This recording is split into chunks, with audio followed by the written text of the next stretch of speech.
हुनरबाज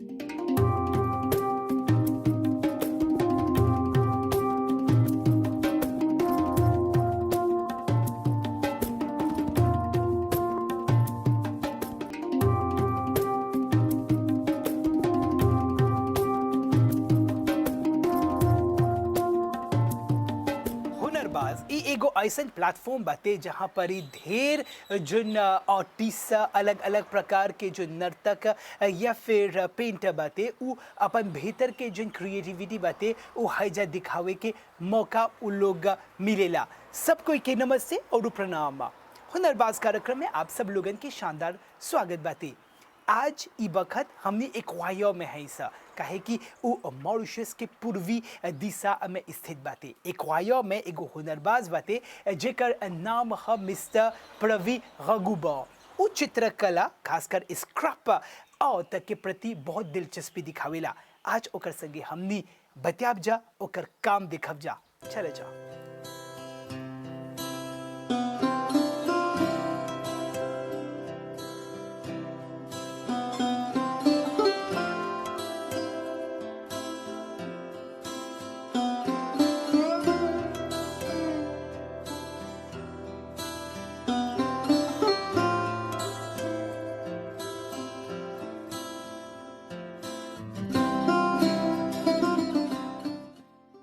जब बिल्कुल हुनरबाज कार्यक्रम अभी के बगल से देखत वजह और ई बखत हमने एक्वायर में है जा। हमने के साथ एगो चित्रकार बाटे और हमने के भीरी बैठल बाटे ओकर संगे तनिसन हमने बतियाब जा। सबसे पहले नमस्ते प्रवी। नमस्ते अभी जी। प्रवी हमने के बतावा कि प्रवी रघुबा के हवन। तो प्रवी रघुबर एक चित्रकार साथ साथ में ग्राफिक डिज़ाइनर हैं जो IBL में काम करते हैं और साथ साथ में एक पार्ट टाइम एजुकेटर भी हैं जो चित्रकारी का ट्यूशन देते हैं फ्री में, जो स्टूडेंट नीडी हैं उसको देते हैं।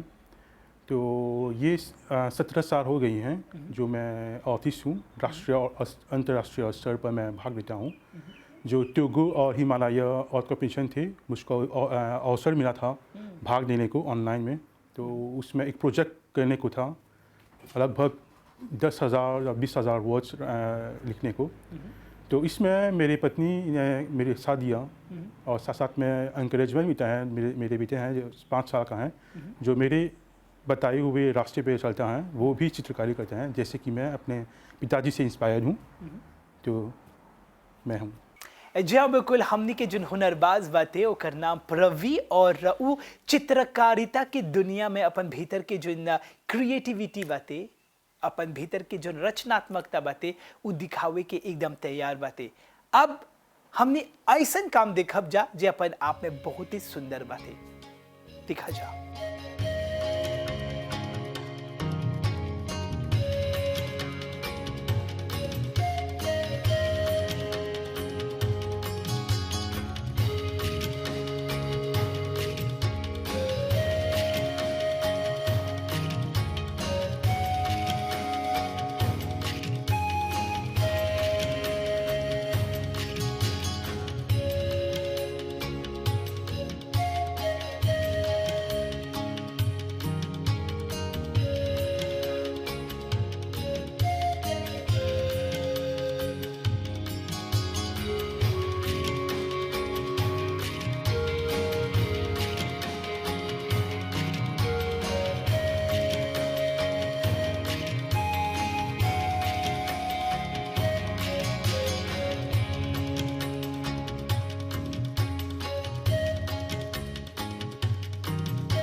जहाँ बिल्कुल ऐसन ऐसन खूबसूरत चित्र देख करके हमन मन त एकदम ठेकुआ नियन फूल गल बाटे। अब प्रवीर हमने के ई बतावा कि कब से आप चित्रकारिता की दुनिया में प्रवेश कर लिए हवा, एकर पाछे एगो यात्रा रहल, एकर जर्नी के बारे में तनी सन हमने के बतावा था।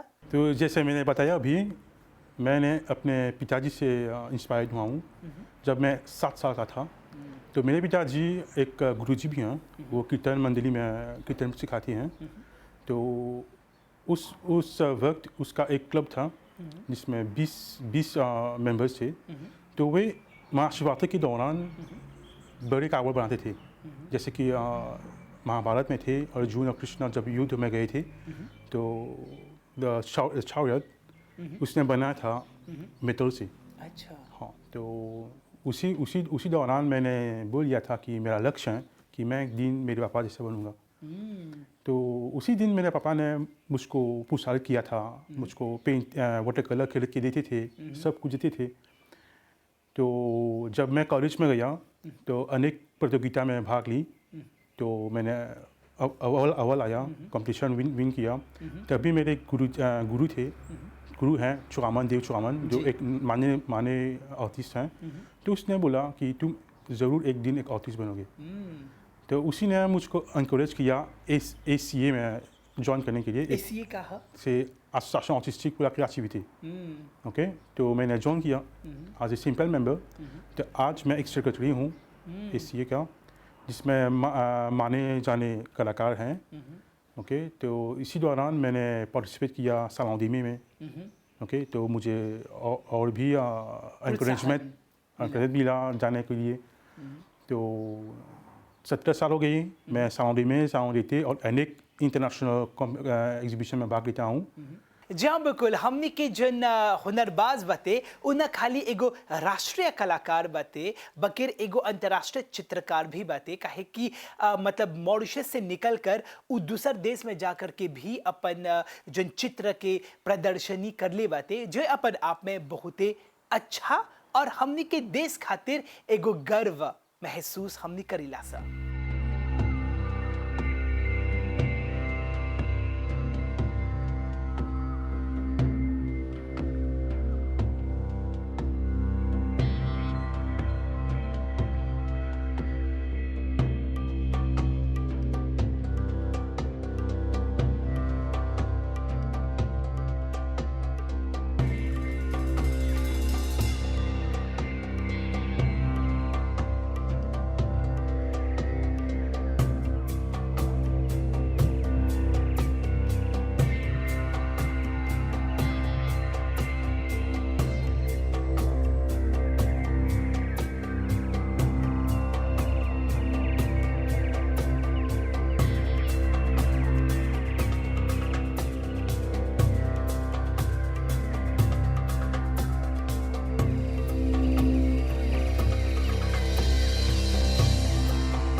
चित्रकारिता के बारे में बतियाला सा, जब हमने चित्रकला के बारे में बतियाला सा तो वो बहुत ही विस्तृत रहेला, वास्ट रहेला। अब हमने के बतावा प्रवी कि जब हमने चित्रकला के बारे में बतियाला सा तो अलग अलग रूप के बातें तो कौन प्रकार के चित्रकारिता आप करेला और वो काहे? तो अभी मैं रियलिस्टिक, एब्स्ट्रैक्ट, सरियलिस्टिक, सस्टेनेबल आर्ट सब करता हूँ। बट अभी के लिए मैं most of the time sustainable art मैं पर कंसंट्रेट कर रहा हूँ। टिकाऊ कला, हाँ। तो मैं इंस्पायर्ड हूँ नेचर से। ओके, बहुत पोल्यूशन है मॉरिशस में, अभी भी है। तो मैं अनेक जगह में जाता हूँ, स्क्रैप मटेरियल को कलेक्ट करता हूँ और उसी मटेरियल को एक रूप देता हूँ, उसको वैल्यू ऐड करता हूँ। अच्छा। तो इसी दौरान उस स्क्रैप मटेरियल को आर्ट में कन्वर्ट करता हूँ और वही आर्ट एग्जिबिट होता है। जहाँ बिल्कुल स्क्रैप मटेरियल से जुड़ल जन कला बाते वो अपन आप में बहुत ही सुंदर बाते और ओकर भीतर के जन क्रिएटिविटी बाते वो अपन आप में बहुत ही नायाब बाते। देखा जा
जी हाँ बिल्कुल हुनरबाज कार्यक्रम देखा था वजह अभ्युदय के बगल से हमनी के मुख्य मेहमान हवन रघुबा प्रवी जे एक्वायर के रहेलन।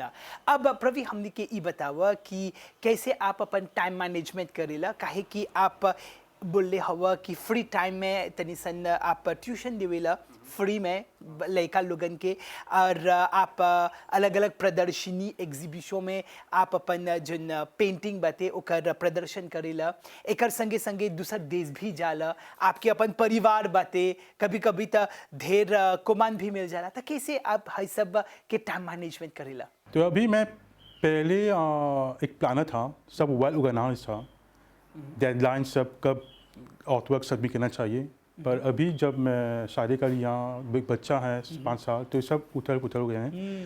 पर मैं इंस्पायर हूँ मेरे बच्चे से, मुझे इंस्पिरेशन मिलता है उससे जब वो क्रिएटिविटी करता है। अच्छा हाँ, लड़का भी लड़का, तो मुझे एक स्टाइल मिलता है एक पेंटिंग में अप्लाई करने के लिए। अच्छा। हाँ, तो मैं आगे आपको बताऊंगा कौन सा स्टाइल है जो मैं इंस्पायर हूँ बच्चे से। और अभी के लिए तो मैं कीर्तन भी करता हूँ। हाँ, तो संडे को मैं फ्री ट्यूशन देता हूँ। तो जब पैशन है ना तो वक्त चाहे ना ढूंढने की, तब सब ठीक होता है, अपने आप में अपने आप में आ जाता है। तो मेरे बीबी बोलता है 2 बजे क्या कर रही हो, तो मैं अभी पेंट कर रहा हूँ, ये मेरा पैशन है। अच्छा हाँ, तो ऐसा वक्त आता है जो मेरा पैशन मुझको साहस देता है काम डेडलाइन को मिलने के लिए। जी हाँ बिल्कुल हाईजा ये बात की पुष्टि हुआ था कि जब एगो कलाकार के भीतर में एगो काम करे के जुनून बाते हाई जुनून उ वक्त नहीं देखी, उ टाइम मैनेजमेंट नहीं देखी, बकिर उ एकदम एंग्रॉस हो करके अपन भीतर के जो क्रिएटिविटी बाते उ निमते से उभार करके वो आगे जाते जाए।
बिल्कुल ई वक्त हमनी के साथ प्रवीण रघुबर के पिताजी हवन ओकर संगे हमनी तनिसन बतियाब जा।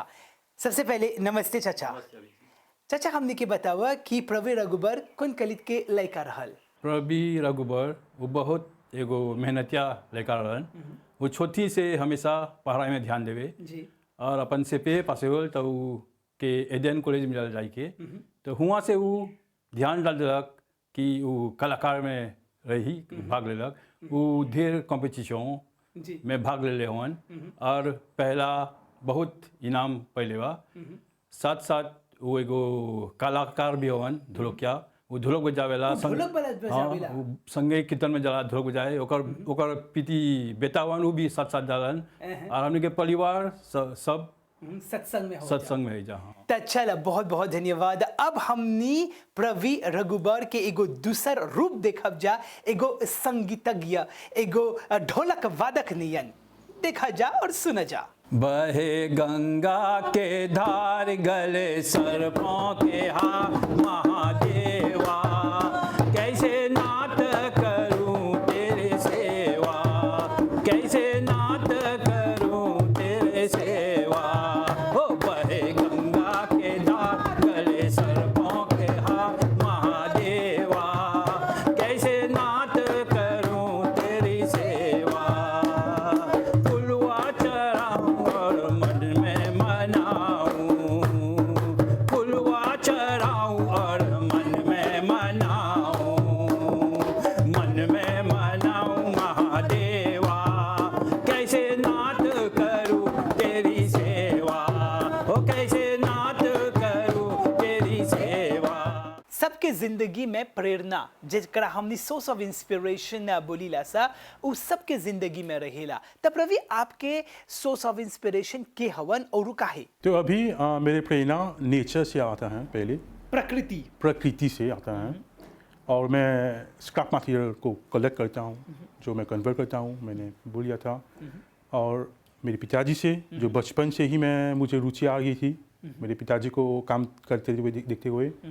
तब दूसरा आया मेरे गुरुजी से, मेरे देश रामन है। तब आया मेरे बेटे से प्रवीण जो लाइन्स करता है, तो मैं उसे अप्लाई करता हूँ आर्ट्स में। तो हाँ, ये मेरा इंस्पिरेशन है, सोर्स ऑफ इंस्पिरेशन। और डेली जब मैं ट्रैवल करता हूँ तो सीन्स को देखने को मिलता है, तो वो मैं कैप्चर कर लेता हूँ। तब घर आके मैं ड्रॉ करता हूँ, जो पेंटिंग में कन्वर्ट करता हूँ।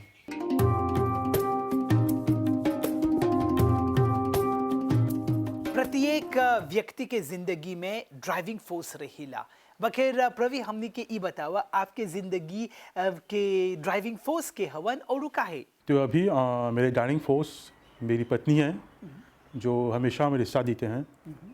तो मुझे याद है 2018 में एक डेडलाइन था जो बहुत ही क्लोज था, तो मैं डिस्करेज हो गया था। तो उसी दौरान मेरी पत्नी प्रेग्नेंट थी। तो उसने आया लगभग 11 बजे थे रात के कंप्लीट नहीं हुआ था आउटवर्क। तो मैंने डिस्करेज हो चुका था। तो मैंने बोला मैं सभी नहीं करूँगा।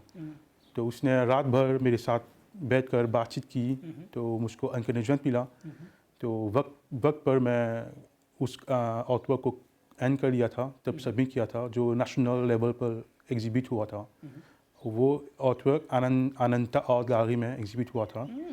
उसके साथ साथ मेरे माता पिताजी मेरे ड्राइविंग फोर्स थे जो हमेशा मेरे साथ देते थे। मेरे पिताजी तो रात भर जागते थे। हाँ, ईगर थे क्या बनेगा, ये चित्रकारी कैसे कन्वर्ट होगा। तब वो मॉकिंग देते थे, 10 में कितने मॉकिंग मिलेगा। तब मुझको पता चल जाता था कि आउटवर्क एवरेज है या एक्सेलेंट है। अच्छा। तब मैं सबमिट करता था। प्रवीण रघुबर जे एक्वायर के रहेलन और उ एगो चित्रकार हवन। और कोविड काल में ऐसे ढेर गो चित्रकार, ढेर गो आर्टिस्ट रहलन जा, जहाँ पर ही उ लोग कई गो प्रकार के चुनौती के सामना कर ले रहलन जा। हमने की बतावा प्रवीण रघुबर की कोविड के दौरान आपकी स्थिति कैसे रहल और कैसे आप अलग अलग प्रकार के जो मुश्किल जो बखत रहल कैसे ओकर सामना कर ले हवा? तो अभी कोविड-19 के दौरान हमें गवर्नमेंट द्वारा एक ग्रांट मिला था आर्टिस्ट के लिए। तो उस ग्रांट जब मिला था तो एक encouragement था आर्टिस्ट के लिए मटेरियल खरीदने के लिए, क्योंकि मटेरियल बहुत ही एक्सपेंसिव हैं। तो आर्टिस्ट के लिए ये ज़रूरी है मटेरियल लाने के लिए, तो काम करने के लिए तभी आर्ट बनेगा। तो जब कोविड था तो आइसोलेशन थे, ओके, तो और ही प्रेरणा मिल रही थी जब वक्त मिला था इंस्पायर होने के लिए। तो उसी दौरान MGI ने एक लॉन्चिंग किया था पेंटिंग को डोनेट करने के लिए फॉर कोविड फंड। अच्छा। तो मैंने एक पेंटिंग डोनेट किया था जो सेल हो गया है UK में। तो उसी फंड कोविड फंड में जमा हुआ था। तो मेरे लिए ये एक गर्व की बात है कि मैंने एक कंट्रीब्यूशन दिया अपने देश के लिए, जो मेरे पेंटिंग किसी चीज़ में काम आया है। तो कोविड फंड अनेक आर्टिस्ट को मिला था, वो भी एनकरेजमेंट था आर्ट को एडवांस लेवल में लाने के लिए।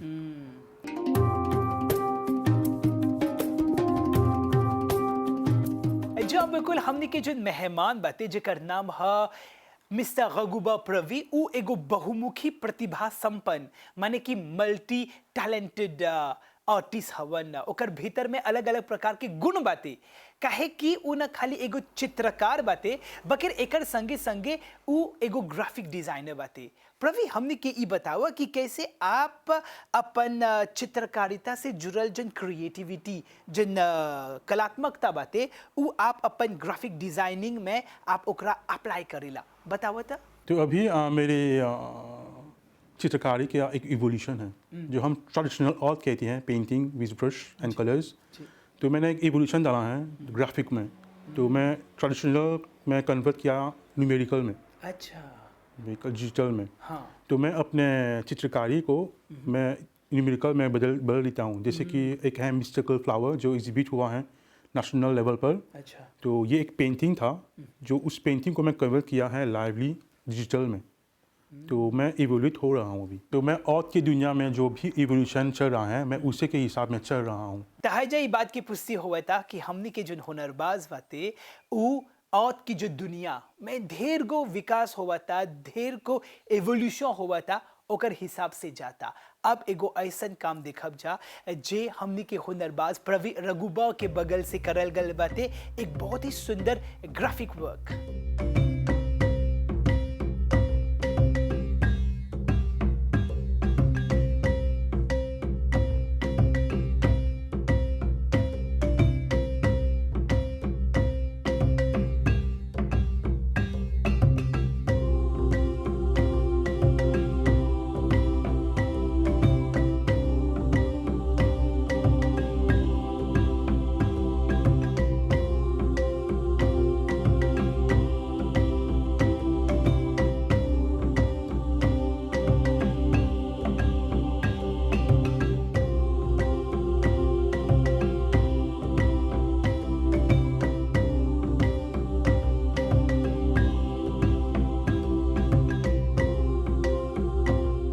प्रवी, अब जितना जन दर्शकगण ई बखत है कार्यक्रम देखा तो वजह उन लोग को किन संदेश दिवा? तो आर्ट ही ज़िंदगी है, यही मेरे मैसेज हैं।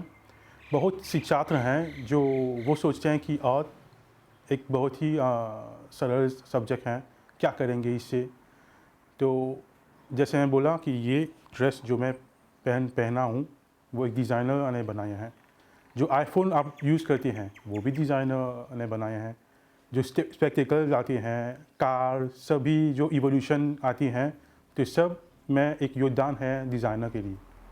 तो इसमें रुचि देने के लिए add value to this subject so as you can get more designers in the future. जी हाँ, बिल्कुल। स्क्रैप आर्ट से जुड़ल बहुत कुछ सीखे के आज मौका मिलल बाते, काहे कि आज ई बखत हमने एगो गैलरी आर्ट में आल हैं जा प्रवी रघुबा के हिया। बहुत बहुत धन्यवाद प्रवी की आज बहुत कुछ सीखे के मौका मिलल बाते। दर्शकगण, एकरवे संगे हमनी के हुनरबाज कार्यक्रम हैजा समाप्त हुआ था।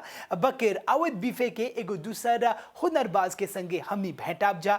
तबले प्रवी और अभी के ओर से सब कोई के नमस्ते और प्रणाम।